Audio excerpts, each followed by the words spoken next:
The airport was alive with movement, a place where thousands passed through every day, their thoughts filled with the excitement of travel or the anticipation of returning home. Among the crowd were two young boys, drawn to the large monitors that displayed flight information. The screens, housed in a towering sign, flickered with numbers and destinations, an ordinary fixture in the bustling terminal. But what seemed like a harmless moment of curiosity would soon unravel into an unimaginable tragedy. A Transportation Security Administration officer had noticed the children moments before disaster struck. They were gripping the edges of the monitors, their small feet balanced on a metal bar that ran along the bottom of the structure. The sign stood tall and solid. At least, that was what everyone believed. Yet, beneath its sturdy appearance, danger lurked unnoticed. Time moved forward with an eerie inevitability. As the officer passed by, he considered intervening, warning them of the risks, but hesitated, expecting an adult nearby to step in. The boys continued to hold on, unaware of the unseen forces at play, the shifting balance, the mounting tension that would soon break. Then, in a sudden, gut-wrenching moment, the airport was rocked by a deafening crash. A metallic boom echoed through the terminal, shaking the floor as if an unseen force had struck from above. Travelers froze in place, their thoughts shifting from mundane concerns to an overwhelming sense of dread. The towering sign had fallen, trapping the children and their mother beneath its crushing weight. Screams filled the air, piercing through the terminal's usual hum. The TSA officer, who had only just stepped away, felt the impact reverberate through his feet. For a split second, he wondered if an explosion had gone off, but the sight before him told a different, horrifying story. Others rushed toward the fallen sign, struggling to lift it, their hands grasping at the heavy structure that had transformed from an ordinary fixture into an unyielding force of destruction. Amidst the chaos, emergency responders surged forward, their training kicking in as they assessed the scene. A woman lay injured, her body pinned beneath the wreckage, her cries of agony merging with the panicked voices around her. Beside her, two of her sons, once playful and full of life, were now trapped beneath the collapsed structure. The weight of the fallen sign had crushed their small frames, leaving onlookers frozen in helpless horror. A security officer at a nearby checkpoint watched the scene unfold through tear-filled eyes. A passenger he had been assisting moments before now stood trembling, her face streaked with tears. When he asked what had happened, her voice was barely more than a whisper as she recounted the horror she had just witnessed. The realization hit him with a cold, sinking finality. This was no ordinary accident. This was a moment that would leave scars, both visible and unseen, on all who had been present. Medical teams worked feverishly, their hands moving with practiced precision. They fought against time, against injury, against fate itself, but fate had already made its decision. One of the boys, Luke Brissett, did not survive. His mother and brothers, though still breathing, bore the physical and emotional wounds of a nightmarish moment that could never be undone. In the days that followed, the incident sent ripples through the airport community. The once overlooked sign, standing silent and unthreatening for years, had transformed into a symbol of tragedy. Investigators combed through the wreckage, searching for answers. How could something so routine, so unremarkable, turn deadly in an instant? Reports soon revealed the grim truth. The structure had not been secure, its weight far greater than its supports could handle. It had been a disaster waiting to happen, unnoticed by all until it was too late. The tragedy left behind more than just sorrow. It raised urgent questions about safety, about responsibility, about the hidden dangers lurking in everyday spaces. Conversations about structural integrity and airport safety took center stage, but for one grieving family, no amount of discussion could bring back what had been lost. Airports are places of movement, of beginnings and reunions, of goodbyes and new journeys. But on that day, in that moment, it became a place of heartbreak. The echoes of that crash, the weight of that moment, would never fully fade. And as travelers continued to pass through the terminal, glancing absent-mindedly at the screens above, few would ever know the tragic story hidden in the shadows of an otherwise ordinary place. Ever wonder if we're really ready to hand over the steering wheel to artificial intelligence? Well, this next story might make you pump the brakes on that idea. On a quiet night in Tempe, Arizona, on March 18, 2018, a groundbreaking experiment in self-driving tech went horribly wrong. Elaine Hertzberg, a 49-year-old woman, was wheeling her bicycle across the road when she crossed paths with an Uber vehicle traveling at 40 miles per hour. Sounds like the setup for a bad movie, right? Except this was real life, and it turned tragic fast. The Volvo SUV, tricked out with Uber's autonomous driving system, was in self-driving mode with Rafaela Vasquez, a safety driver behind the wheel. Her job? Keep an eye on the car and step in if things went haywire. Spoiler alert, things did go haywire. Here's where it gets even messier. It turns out that Rafaela was distracted, and not just "I glanced at my phone" distracted. She was streaming an episode of The Voice on her phone, yes, really, at the exact moment she was supposed to be monitoring a self-driving car. She looked down at her lap for over 5 seconds and looked up less than a second before the impact. By then, it was way too late. Meanwhile, Uber's AI brain was having an existential crisis, struggling to figure out what Elaine was: a vehicle, a bicycle, an other object. Because she wasn't near a crosswalk, the system failed to predict her path, and when the car finally decided to hit the brakes, it was 1.3 seconds before the crash, way too late to avoid tragedy. To make things worse, Uber had disabled the car's emergency braking system, putting all the responsibility on the safety driver, who, as we now know, was busy watching TV. The fallout was swift and brutal. This was the first pedestrian fatality involving a self-driving car, and the National Transportation Safety Board's investigation exposed some terrifying oversights. First, Uber's autonomous system didn't recognize jaywalkers, a huge blind spot given how often people cross outside designated areas. Second, there was insufficient training and zero oversight of safety drivers. Rafaela was working alone and distracted for most of her shift, a recipe for disaster. Third, Uber's system didn't alert safety drivers in emergencies, which meant there was no warning when things went wrong. And finally, Uber's Advanced Technologies Group had no formal safety plan, no standardized procedures, and no dedicated safety manager. Basically, they were winging it with self-driving cars. Unsurprisingly, the backlash was intense. Uber's self-driving car program in Arizona was suspended, and Rafaela faced legal consequences. She was sentenced to 3 years of supervised probation, with the charge downgraded to a misdemeanor if she completed her sentence successfully. While she bore some responsibility, the court also pointed to Uber's shocking lack of safety measures as a major contributing factor. After the accident, Uber updated its software to finally recognize jaywalkers, something you'd think would have been a basic feature from the start. So, the next time you hear someone say, "Self-driving cars are the future," maybe take a moment to wonder, are we really ready? What started as a seemingly harmless decoration became the scene of a tragic and baffling incident.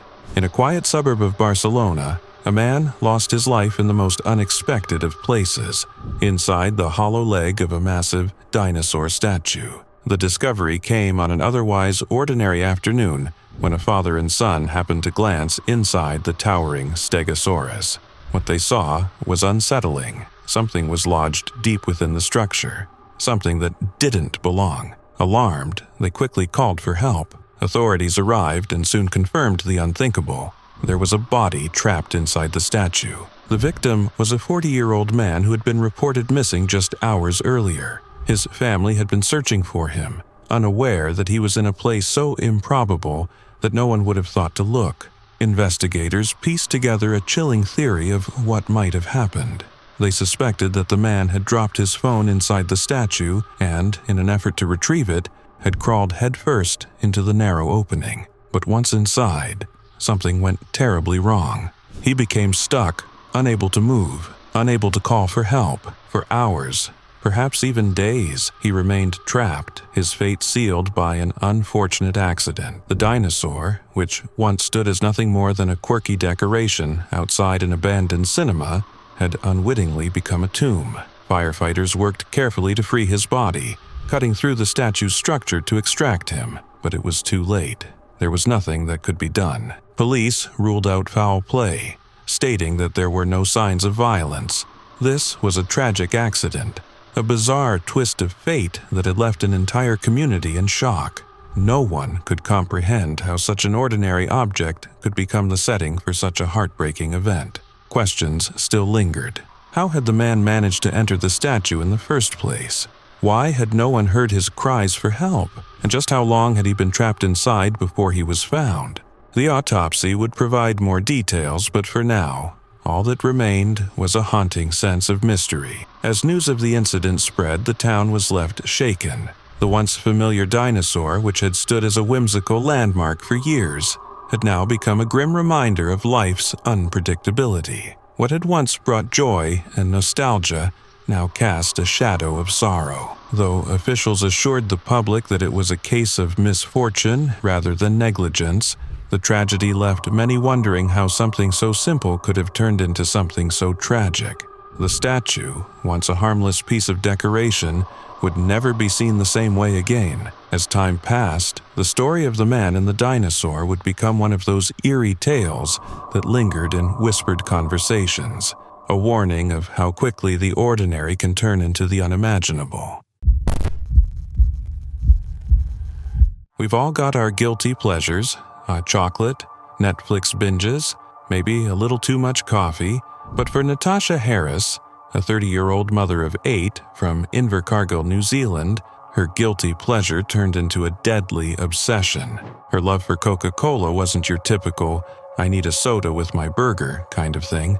We're talking 2 gallons of Coke every single day. From the moment she woke up to the moment she went to bed, she was never far from a glass of the fizzy stuff. And it wasn't just a craving, it was a full-blown addiction. Without her usual supply, Natasha would experience withdrawal symptoms like shaking, irritability, and restlessness. But because there were no warning labels on the bottles, her family never thought this everyday beverage could be dangerous, even as her health started to fall apart. For about 6 months before her death, Natasha's health took a serious hit. She was constantly exhausted, often nauseous and frequently vomiting in the mornings. Despite feeling extreme fatigue and a racing heartbeat, she avoided seeing doctors due to a deep fear of them. To make matters worse, her lifestyle wasn't helping. She barely ate, only having a small lunch most days, and smoked around 30 cigarettes daily. Her soda addiction even affected her teeth. They rotted so badly they had to be removed. And some of her kids were born without enamel on their teeth, likely due to her excessive soda consumption during pregnancy. And if you're wondering just how much caffeine she was putting into her system, brace yourself. A single ounce of Coke contains 2.3 milligrams of caffeine, and with Natasha consuming between 2.1 and 2.6 gallons daily, she was taking in around 800 milligrams of caffeine a day, double the safe limit for an average adult. Combine that with her poor diet and smoking habits, and her body was running on empty. On the morning of February 25, 2010, Natasha's routine started as usual, getting her kids ready for school and having her morning Coke fix. But shortly after, everything changed. She collapsed against a wall in the bathroom, struggling to breathe. Her partner, Christopher Hodkinson, called emergency services and tried desperately to revive her with CPR, but despite his efforts, Natasha passed away at home. The inquest into her death revealed cardiac arrhythmia, an irregular heartbeat, as the primary cause of death. But it didn't stop there. Doctors also suspected severe hypokalemia, a dangerous condition where potassium levels in the blood drop too low, likely due to her soda addiction. Potassium is crucial for proper muscle and nerve function, including keeping your heart beating normally. When you overload on caffeine and sugar, they drive potassium into your cells and out of your bloodstream, leaving dangerously low levels where it matters most. In the aftermath, Christopher blamed Coca-Cola for Natasha's death. believing the company should take responsibility for the health risks associated with excessive consumption of their product. But Coca-Cola denied direct responsibility, arguing that while cardiac arrhythmia was the official cause of death, there was no definitive proof that Coke alone was to blame. Still, experts pointed out the sheer volume of liquid Natasha consumed daily, 338 ounces a day, would strain anyone's body, regardless of the beverage. And let's not forget the 4,000 calories she was drinking every day just from Coke, almost double the recommended daily intake.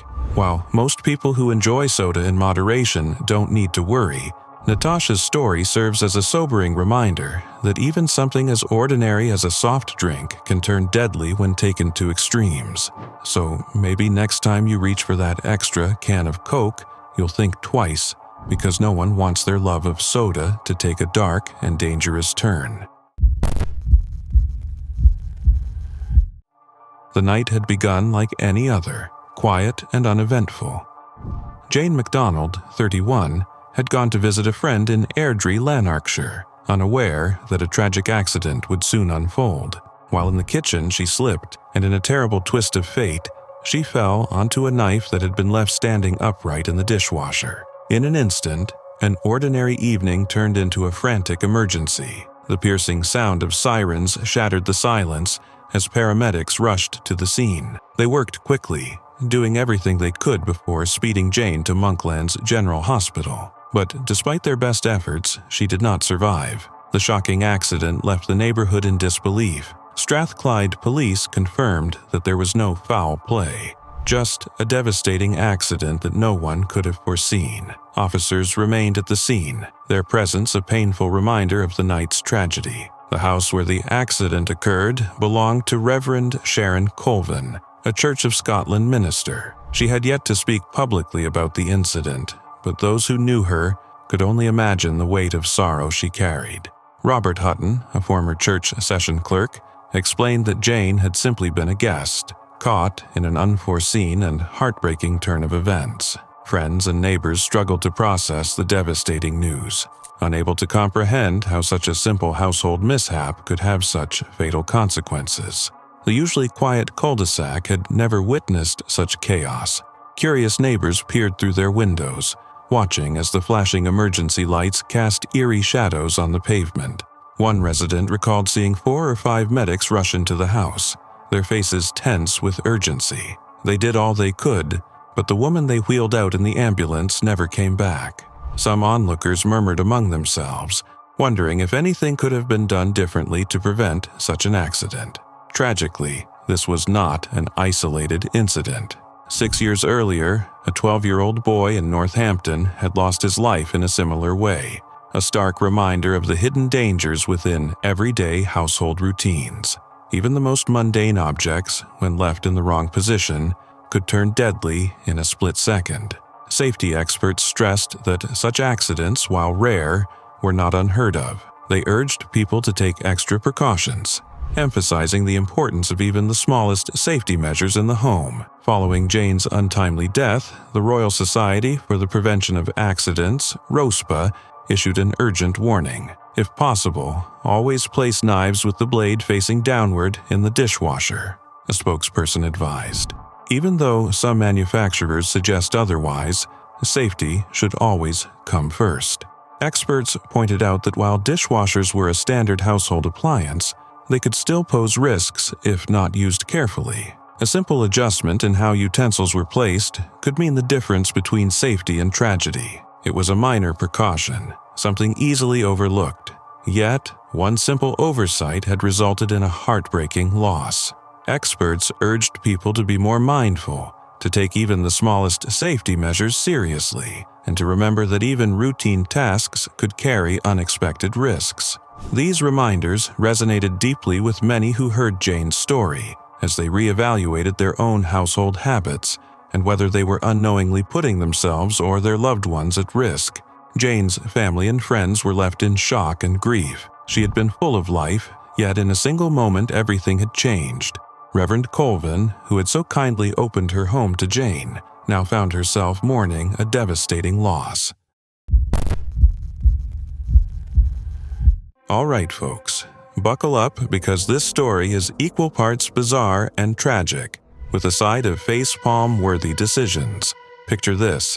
It's Friday, January 12th, 2007, and a morning radio show called The Morning Rave on KDND decides to host an on-air contest with a prize everyone wanted back then, a Nintendo Wii. Yep, the hottest gaming console of the era, worth around $250. The name of the contest?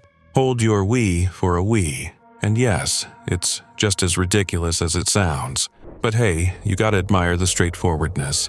Here's the deal. Contestants had to drink as much water as possible without going to the bathroom. If you've ever been stuck on a long road trip with no rest stops, you know the struggle these people were about to face.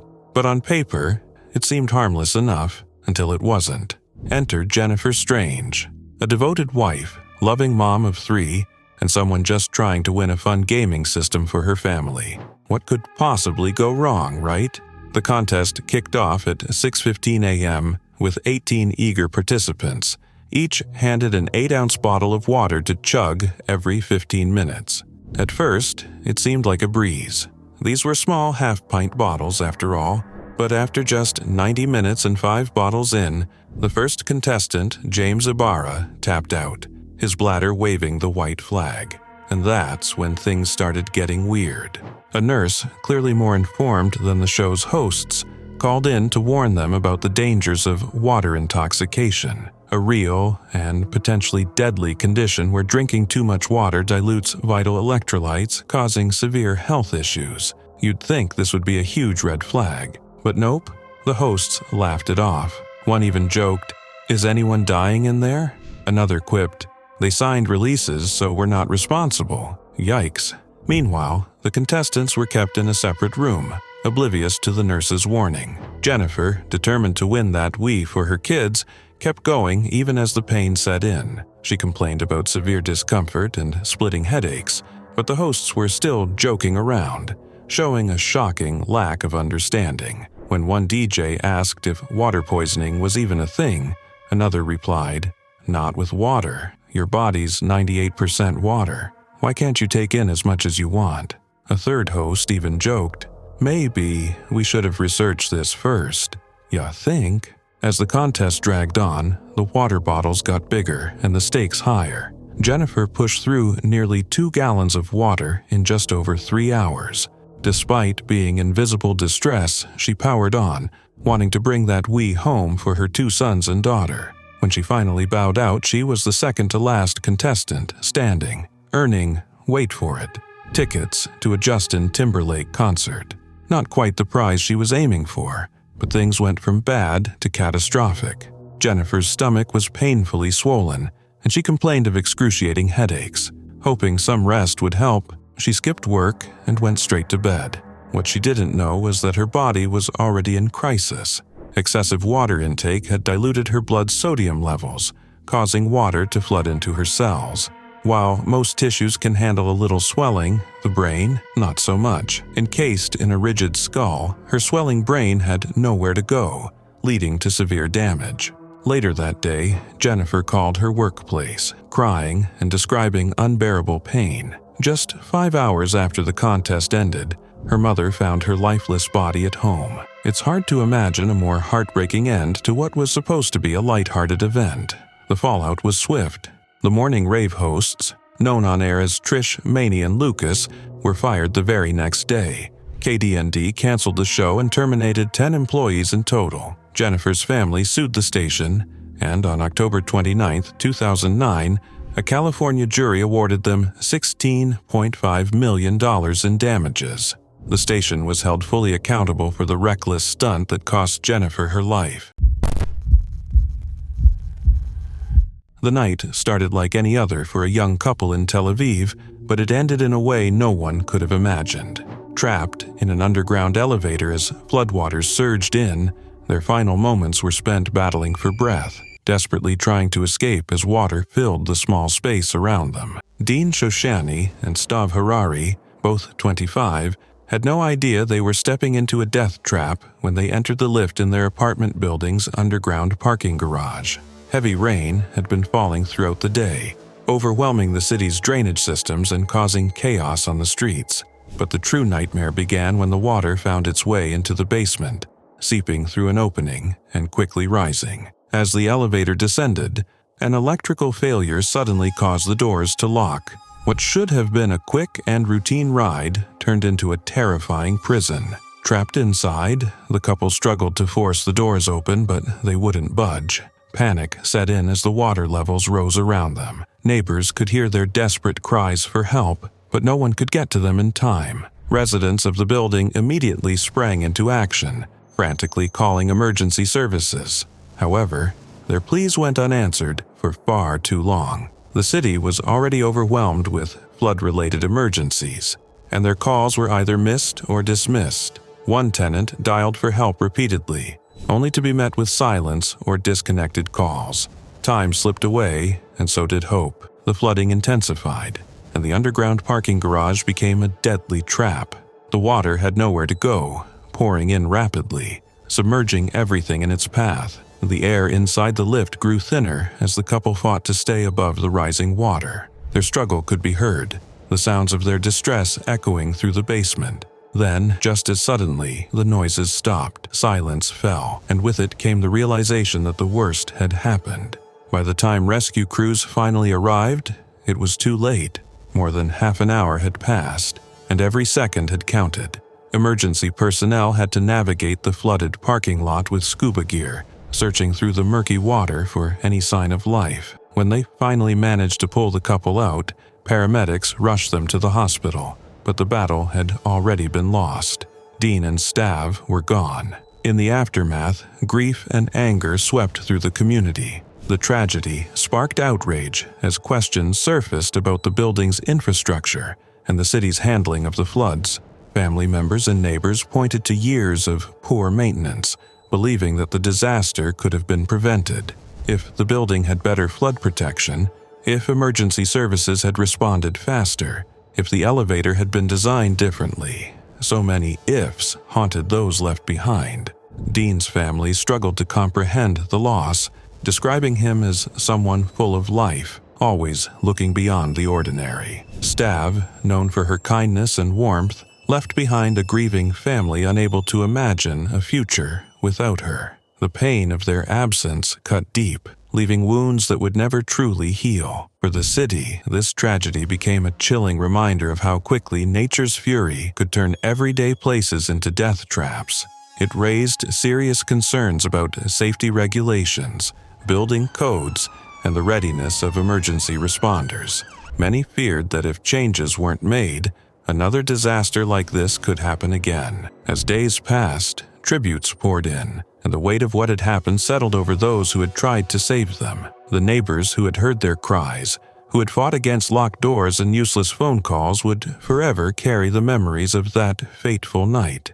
It was a tragedy that left scars not just on the families but on an entire community that had watched helplessly as two lives slipped away in the rising floodwaters. Sometimes, a seemingly harmless dare can take a dark turn, and that's exactly what happened to Sam Ballard.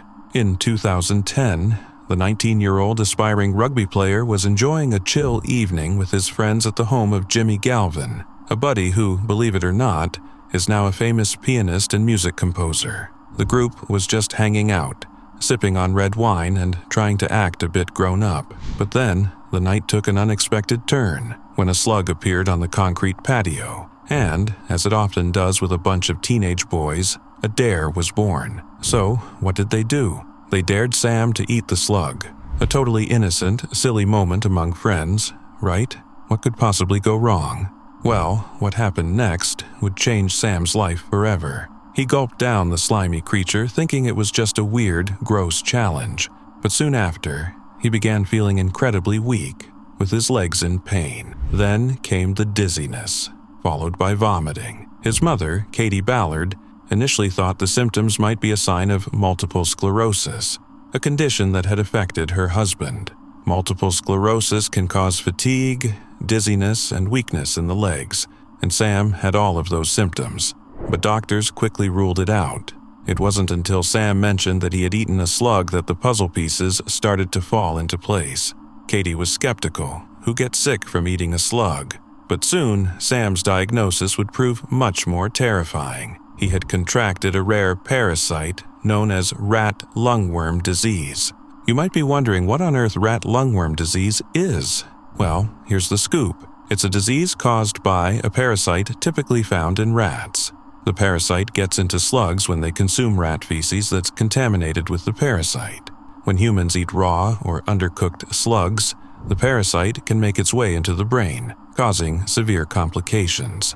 And that's exactly what happened to Sam. The parasite made its way to his brain, causing inflammation in the membranes surrounding both the brain and spinal cord. Things went downhill fast, and Sam was soon in a coma, fighting for his life. Though most cases of rat lungworm disease are mild, Sam's case was catastrophic. He remained in a coma for about 13 months.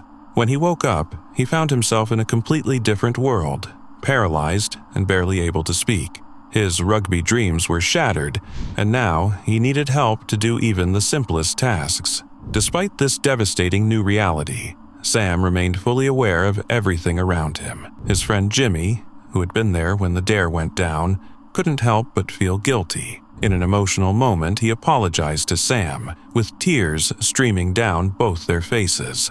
Sam's mom, Katie, never blamed his friends for the dare. She knew it was just a reckless moment of youth. However, the weight of what followed would weigh heavily on her forever. She hoped, against all odds, that one day Sam might walk again, but deep down she knew his life could never go back to the way it was.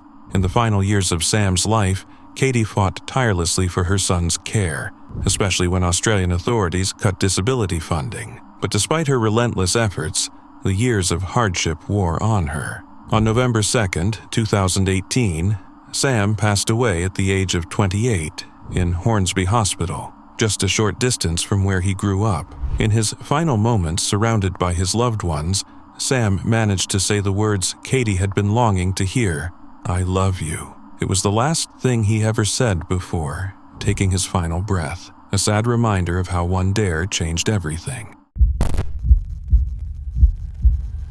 The Hayride had started as a night of fun, a simple outing under the cool autumn sky. Families and friends gathered near Nauvoo, Illinois, ready to enjoy a peaceful ride through the countryside. Sitting on hay bales in a double-axle trailer pulled by a John Deere tractor, they had no idea that their evening would take a devastating turn.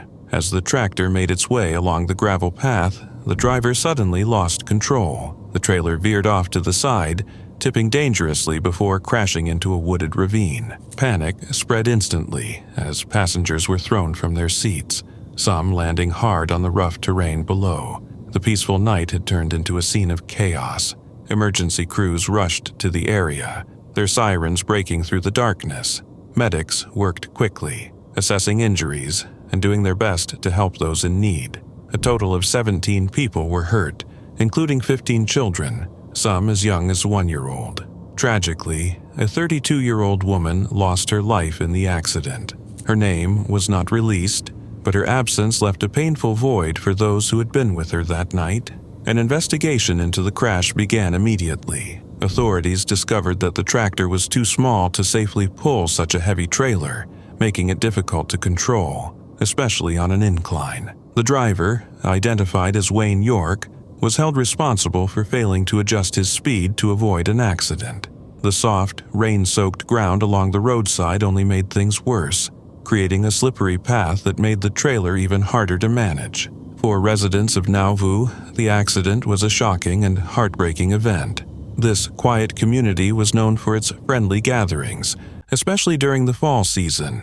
Every year, families and visitors would come together for the town's Halloween pumpkin walk, a tradition that filled the streets with glowing jack-o'-lanterns and festive decorations.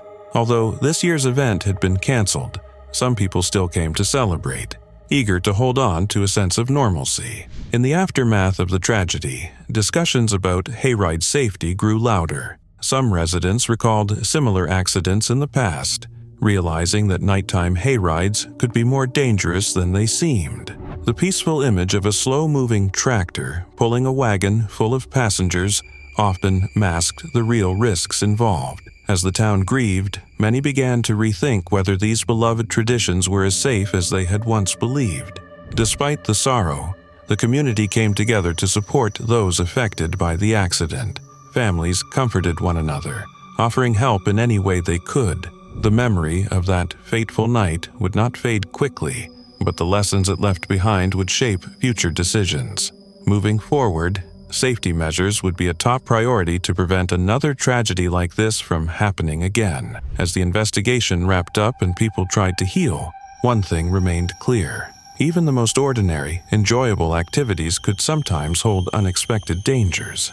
The tragedy of that night would serve as a lasting reminder to always put safety first, ensuring that future hayrides would be remembered for laughter and joy rather than heartbreak. Some stories sound so bizarre they're hard to wrap your head around, and this is definitely one of them. Meet Darren Hickey, a 51-year-old British wedding planner from Bolton, Lancashire, who was known for his big personality and even bigger heart. Not only was he a pro at planning dream weddings, but he was also deeply dedicated to charity. But Darren wasn't just about work. His incredible resilience made him an inspiration. 7 years earlier, he'd survived a massive stroke that left him with difficulty walking and speaking, but he didn't let that stop him. His determination earned him the Inspirational Person of Courage Award from the Stroke Association. You'd think after overcoming so much, Darren would have faced down just about anything. But no one could have predicted how a simple fish cake would change everything. It all started on April 4th, 2019, when Darren attended a wedding venue in Lancashire. At some point around noon, he sampled a small fish cake. Totally normal, right? But here's where things took a turn. That little bite of fish cake was scalding hot, and it burned the back of his throat. Now, we've all burnt our tongues on pizza or soup before, no big deal, and Darren thought the same. But as the day went on, that minor burn started feeling less minor. The pain grew worse, so Darren decided to get it checked out. He went to the urgent care ward at Chorley Hospital, where doctors assessed him and sent him home with paracetamol and the usual advice to come back if things got worse. Trusting the doctors, Darren went home to rest, assuming the worst was behind him. But the worst was just beginning. Over the next 12 hours, that burn turned into something far more dangerous than anyone could have expected. The swelling in Darren's throat increased rapidly, and by that evening his condition took a terrifying turn. His partner, Neil Parkinson, heard distressing noises and rushed to find Darren standing, choking and gasping for air. Neil tried desperately to help, and paramedics arrived quickly, but it was too late. Just after midnight, Darren was pronounced dead at Royal Bolton Hospital. A man who had survived a stroke and fought his way back to health was taken down by a single bite of hot fish cake. And if that's not chilling, I don't know what is. The inquest at Bolton Coroner's Court revealed the terrifying cause of Darren's death: extensive throat swelling leading to suffocation. And we're not talking a little irritation. The burn was so severe that it blocked his airway, depriving his body of oxygen. Pathologist Dr. Patrick W. explained that the burn was spot only visible with specialized equipment. He even compared the injury to burns seen in people who inhale smoke during house fires. And it all started with one small bite of hot fish cake. While these cases are incredibly rare, it makes you think twice about those times you've burnt your tongue on hot pizza, because sometimes what seems like a simple mistake can turn into something far more dangerous.